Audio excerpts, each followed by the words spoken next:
Oh, ngayon naman mga idol, nandito ako sa Porison.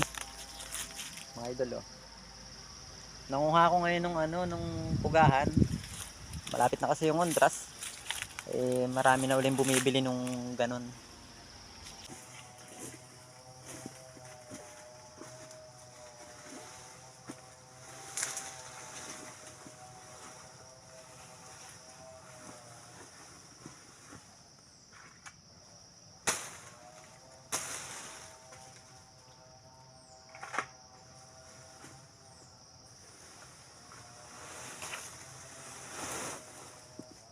Hindi naman dahon lang po ang kinukuha dito.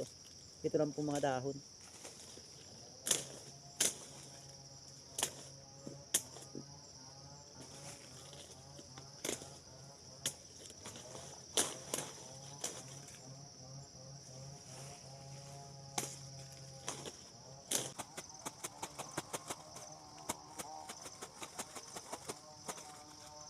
Guys, na ito na po yung resulta nung kinuha natin na dahon ng pugahan.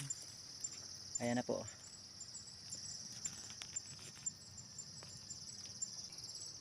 Ayan guys, pagkatapos po niya na talasin, kuhain, ngayon naman po dadalhin ko na yung palusong.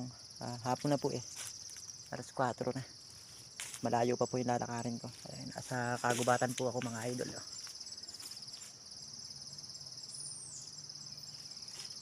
Ayan po.